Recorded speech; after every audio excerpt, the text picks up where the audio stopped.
भाइयों, आज मैया के कोई संतान नहीं है, बैठ के रो रही है। और उसी समय प्यारे भक्तों, आज वरुण भगवान आ गई। और जब वरुण भगवान आए हैं तो पूछ बैठे कि तुम्हारी पत्नी क्यों रो रही है। तो महाराज हरिश्चंद्र कहने लगे कि मेरी पत्नी की इच्छा है कि वो पुत्र घर में हो जा, तो और चाहे भले जन्म लेके मरे, निरवंशी कलंक तो मिट जा। तो और जय बात वरुण भगवान ने पकड़ ली। कहा ठीक है, तुम्हारे घर में एक पुत्र पैदा होगा, लेकिन जब पुत्र पैदा होगा तो तुम्हें उसे बलि चढ़ाना होगा। हरिश्चंद्र कहने लगे मुझे स्वीकार है। सदभक्तों, धीरे धीरे समय गुजरा। आज बड़ा सुंदर बालक के आंगन में आया। मैया तारा की उदर से पुत्र पैदा हुआ तो चतुर ब्राह्मणों ने बेटे का नाम रख दिया रोहित। अरे प्यारे, एक कवि ये कह रहा है, अरे आंगन में बजी बधाई,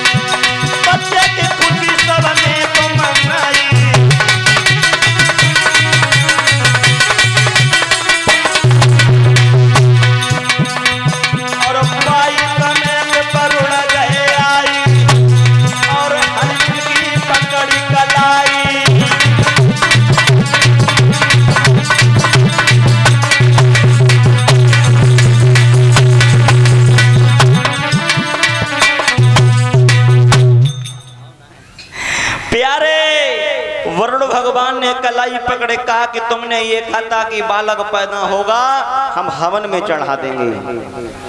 प्यारे, बच्चों का मोह मैया सबको होता है, बालक का मोह सभी को होता है।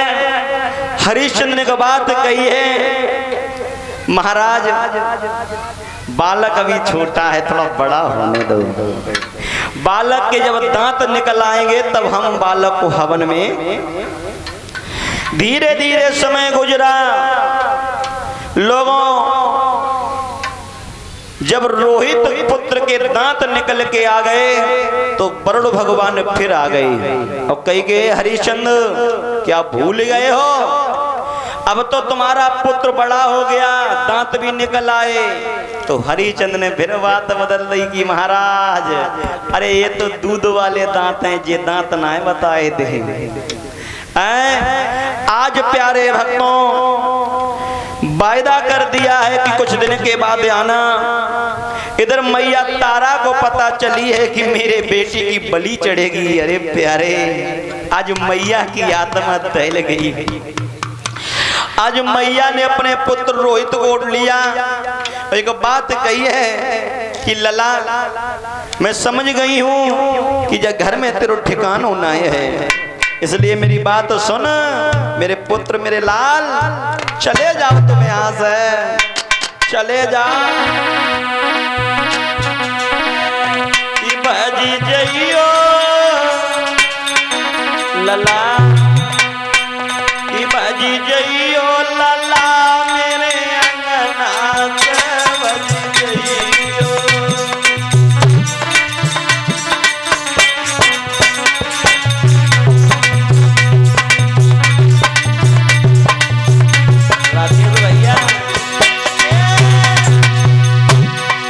मैया तारा कहने लगी, लला रोहित बजी जइयो लला,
को घर से निकाल लिया।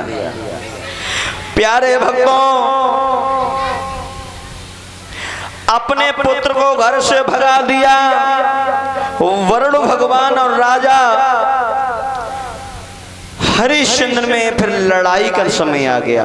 बोले तुमने अपने वायदा को मुकर गए हो और सुना, अब हमसे युद्ध करो। महाराज हरिश्चंद्र और वरुण भगवान में लड़ाई होने लगी। एक कवि तो ये कहता है, अरे हरिश्चंद्र और वरुण में और फिर डट के भाई थी लड़ाई।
हरिश्चंद्र महाराज बड़ी मेहनत से लड़ाई कर रहे हैं, लेकिन वरुण से जीत नहीं रहे हैं।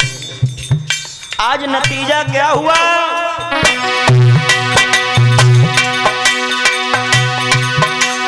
महाराज वरुण से राजा गए फिलहाल और जाइए नम के कारण राजा फिर हुई गए।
महाराज हरिश्चंद्र बीमार हो गए। प्यारे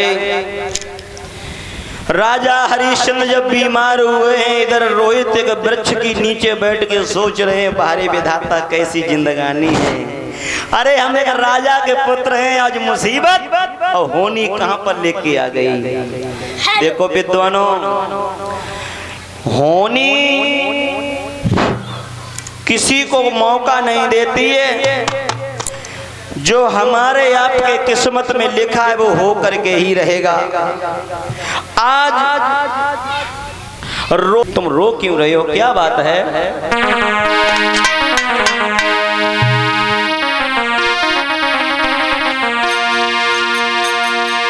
जोड़े दोनों हाथ कई ममुनाथ बचन फरमाओ, एक काल रूप यार पारा रे और बगिया राजा।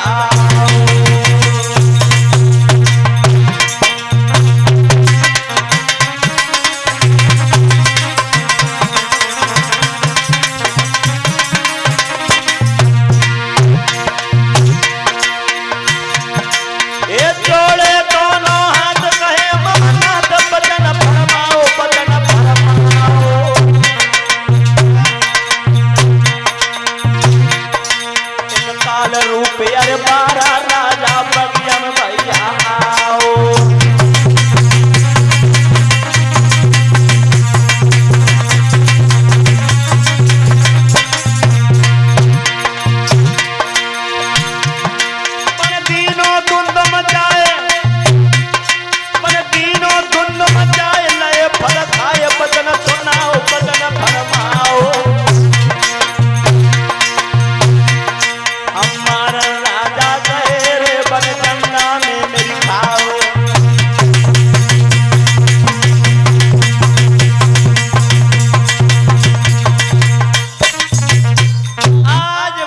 भक्तों, महाराज से जाकर के माली ने कहा है कि चलो महाराज इसी समय चलो और चल कर के उस शूकर का वध करो।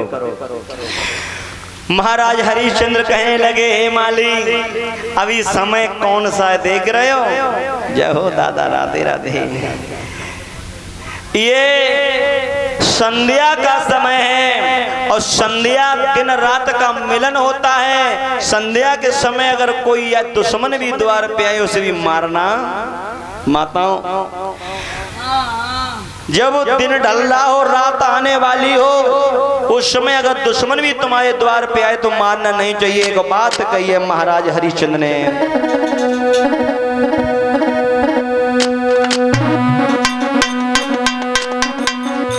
अरे बहु संध्या को समय और दुख मती दीजे का हुआ को,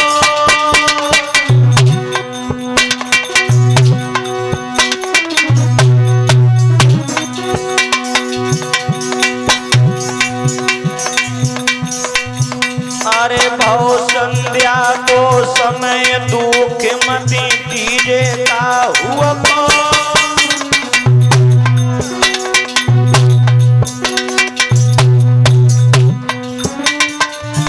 अरे दुश्मन आते द्वार बैठ का दिए बाऊ को।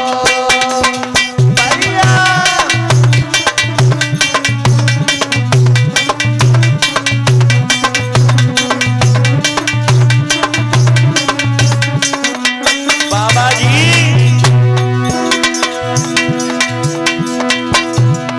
अरे लौट तुम बगिया लौट जाइयो और चौतरफा गिरा पाए बाग सुपर देखे रहियो। माली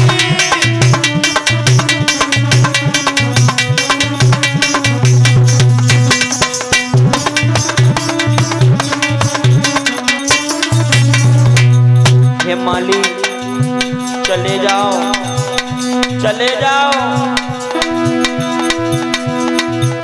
अरे सवेरे हम आवेंगे,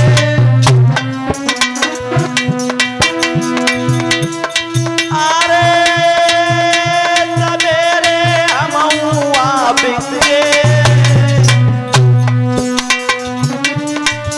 और चौतरफा गिरा बाई बाग सुकर को मारेंगे।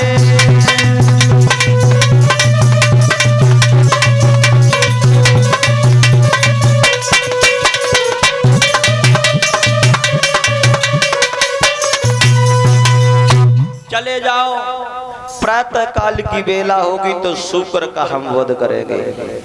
परीक्षित महाराज माली चला गया।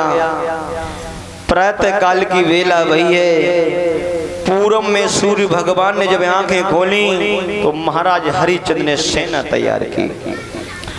बाग में पहुंचे, बाग की जब दशा देखी है तो बात कही है, देखो सिपाहियों, ये सूकर अगर किसी सिपाही के पास से होकर के गुजर गया, उस सिपाही मेरी तलवार का शिकार बनेगा। महाराज हाँ, एक बात कहूँ जानते हैं, बोलो। अगर सूकर कऊ सिपाही के पास से कड़े गो तो बाय तो सजा मौत हो ये महाराज। हाँ, अगर सूकर तुम्हारी तरफ से कड़ गया फिर तुम्हारे लिए क्या होना चाहिए? होगा भी नहीं ऐसा महाराज। विश्वामित्र सोच रहे हैं और कह रहे हैं, बाहरे राजा अगर कल सिपाही के पास से होके निकलेंगे तो तू उसे मार देगा। हम तुम्हारे पास से ही आ रहे हैं, तैयार हो जाओ। नतीजा क्या हुआ?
सिपाही दौड़ा है। विश्वामित्र ने मौका पाया, महाराज हरिश्चंद्र की जंघाओं से होकर के निकल गए।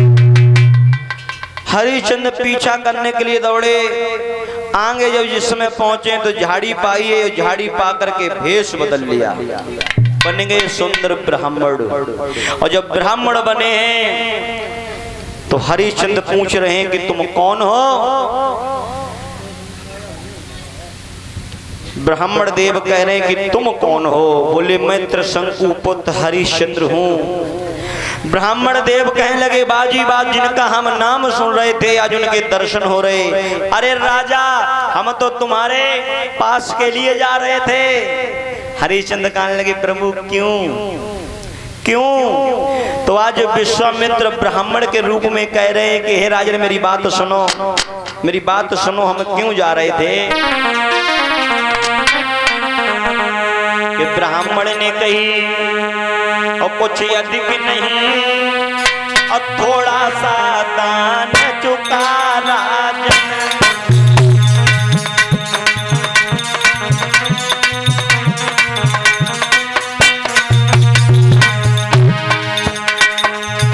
ब्राह्मण ने कही कुछ अधिक नहीं,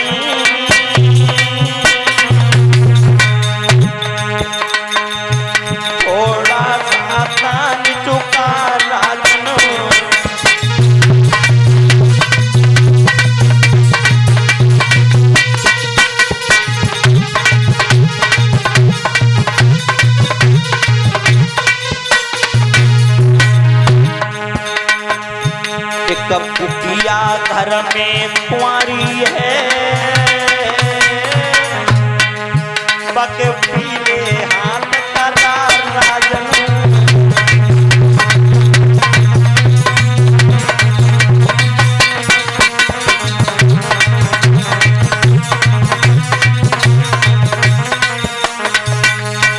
महाराज हरिश्चंद्र से कहा है कि मेरी बेटी शादी की हो गए, थोड़ी दक्षिणा चाहिए। महाराज हरिश्चंद्र बोले, प्रभु अभी तो मेरे पास कुछ भी नहीं है, हम तो आखेट के लिए निकले थे, आप घर चलो। विश्वामित्र कहने लगे, हे राजा कैसी बहकी बहकी बातें कर रहे हो? अरे राजाओं के पास तो सब कुछ होता है? बोले सिर्फ कुंजी और लगाम है। बोले इसी का संकल्प कर दो और दक्षिणा घर चल के दे देना, कि हम तो बड़े संतोषी महात्मा हैं। तो आज लोगों को कुंजी लगाम का संकल्प करवाया है। संकल्प की दक्षिणा का जब समय आया, बोले प्रभु कितनी है? तो बताई है कि 60 भार सोना, 60 भार बताया। महाराज जी एक भार कितने को होता पता है? कथावाचक हर साल कथा होते हैं। एक भार विद्वान ये बताते हैं कि 96 शेर का होता है, शेर। अब एक शेर कितने को होता है? वैसे जी हमारे बुजुर्ग बैठे हैं, तुम्हारे जमाने में शेर व अद्दा पौआ चलता था। अब मेरे जमाने में ना है, लेकिन मैंने शेर देखा है, मेरे घर रखा है, हमारी दादी के हाथ को है। एक शेर 900 ग्राम का होता है, यानी 100 ग्राम कम होती है 1 केजी में। 96 शेर मांगा, लेकिन विद्वानों आज के युग में, कलयुग में एक भार कितने को होता है? महाराज ये तो बात सतयुग द्वापर त्रेता की छोड़ो, कलयुग में सुनो कितना है। कलयुग में हमने सुनारों से पता किया तो उन्होंने ये बताया कि 12 मिलीग्राम का एक भार, यानी 1 तोले से 2 रत्ती ज्यादा। हाँ 12 मिलीग्राम, 10 ग्राम को 1 तोलो हो तो है, वो 12 मिलीग्राम एक भार। अब बुरो मत मनियो, इतने लोग बैठे हो, कलयुग में हर एक चीज छोटी है। क्यों? जब कलयुग है छोटो है। सतयुग द्वापर त्रेता से कलयुग की उम्र सबसे कम है। महाराज एक विद्वान कहता है कि सतयुग की उम्र 17,27,000 और त्रेता की उम्र 12,96,000 और द्वापर की उम्र 8,64,000 और जो कलयुग की उम्र है 4,32,000। कितनी उम्र है महाराज? परीक्षित जी द्वापर के ठीक आधे महाराज। और देखो परीक्षित जी 4,32,000 में 4 चरण हैं। एक चरण की उम्र है 1,08,000 और पहलो चरण चल रहा है कलयुग और जामे 5,500 वर्ष बीती हैं। परीक्षित जी अब कुछ ज्यादा समय ना है बहु है, अब कलयुग पालने में खेल रहा है और तब इतनो भूचाल मचो है। और जब जो कलयुग थोड़ो घुटुन चले फिर जवान होए तब क्या होगा? अभी कथाएं भागवतें हो रही हैं, जब कलयुग चरम सीमा पे आएगा अब ये कथाएं बंद हो जाएंगी प्यारे। बाप बेटी का संबंध खत्म हो जाएगा। यहाँ तो ये बताया गया है कि प्यारे मानव की लंबाई इतनी हो जाएगी कि ये टमाटर के पेड़े तुलसी के वृक्ष से बैठ के छाया से ताल्लुक करे। सदभक्तों आज हाथ पकड़ा लेकर के गए हैं, दरबार में पहुंचे मंत्री साहब ये बाबा जी आए हैं, ब्राह्मण ने दक्षिणा दे दो। और जैसे कहा है तो विश्वामित्र तमतमा के खड़े हुए, राजन अपने नौकर से क्या कह रहे हो तुम्हें पता नहीं है कि ये नौकर मेरा नौकर है, तुम किस पे हुक्म चलाता है? और कुंजी लगाम में सब वायु क्यों ठाड़ो तू मुझसे आता है? ये प्रजा मेरी प्रजा है, ये सारा संसार मेरा हो गया। अब तुम मुझे वो दो जो तुम्हारे शासन से बाहर का हो। हरिश्चंद्र ने दोनों हाथ पकड़े, दोनों हाथ जोड़े और कहे कि प्रभु जहां तक सूर्य की किरणें जाती हैं, जहां तक घोड़े की टापें जाती हैं, वहां तक हमारा शासन है। अब हम तुम्हें दक्षिणा कहां से लाके दें? विश्वामित्र कहने लगे तुम मना कर दो। हरिश्चंद्र बोले मना भी नहीं होगा, अगर हमने मना कर दिया तो हम धर्म को हार जाएंगे माताओं। बोले क्या करें? बोले मुझे बेच लो। विश्वामित्र कहने लगे तुम्हारे अकेले बिकने से शिवम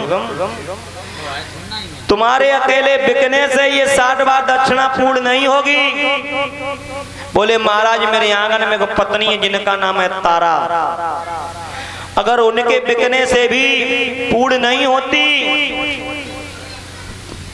तो रोहित पुत्र है उसको जाकर बेच लो।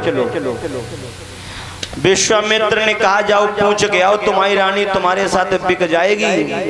हरिश्चंद्र कहने लगे मेरी रानी पतिव्रता है, मुझे अपनी रानी पे भरोसा है। चले हैं महाराज। एक कवि तो ये कहता है जिस समय महाराज गए हैं उधर मैया तारा को ना पता है कि मेरे सैया की जिंदगी अंधेरे में चली गई। अपने सैया को आते देखा महारानी तारा ने,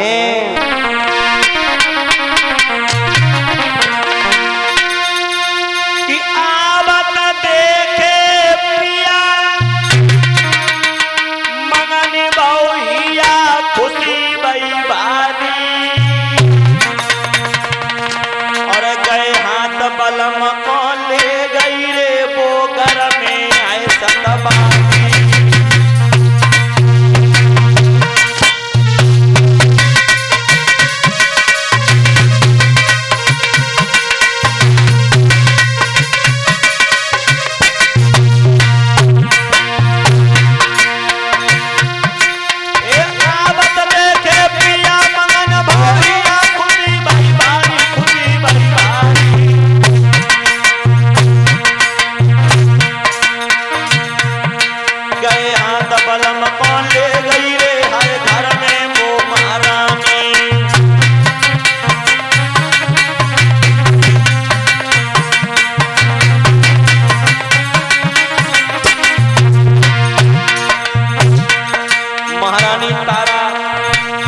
समय महाराज हरिश्चंद्र को लेकर के गई हैं तो विद्वानों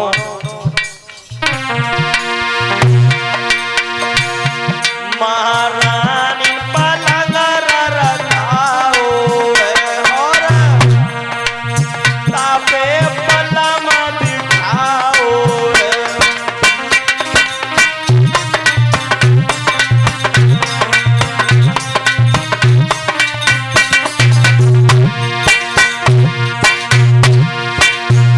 तेरा सुंदर बचन उचारो और राजा के बचन सुनाओ।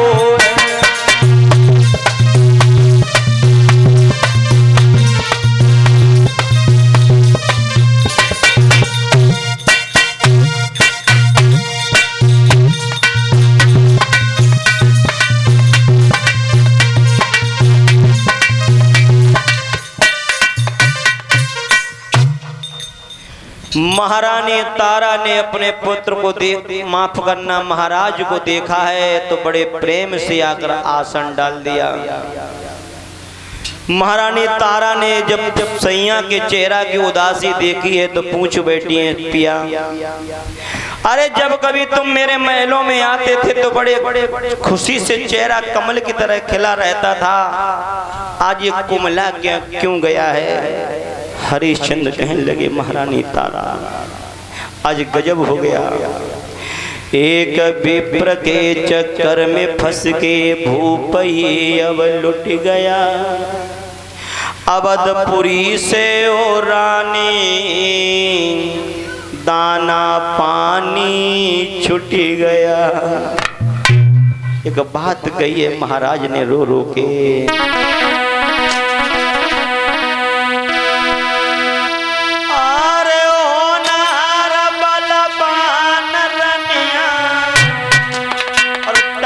नहीं अटारी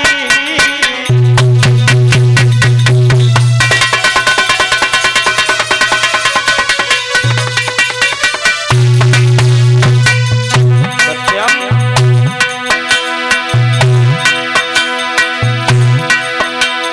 ए होनहार बलवान रनिया डरती नहीं अटारी।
महारानी तारा एक ब्राह्मण ने आकर के हमसे सारा राज्य दान में ले लिया, शासन चला गया, कोई दुख नहीं है।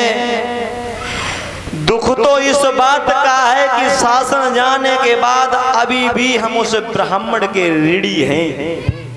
हे रानी, क्या तुम एक काम कर सकती हो?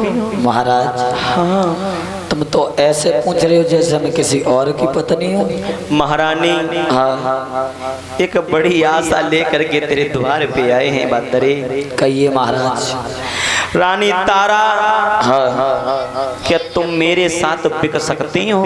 महाराज, हाँ। बेचने की तो बात बड़ी दूर है महाराज, अगर आप कहो तो मैं आपके साथ टुकड़े टुकड़े कर सकती हूँ अपने।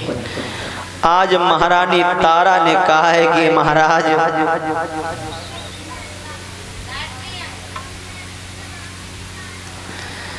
हम तो आपकी अर्धांगिनी हैं और पत्नी का ये धर्म होता है कि धीरज धर्म मित्र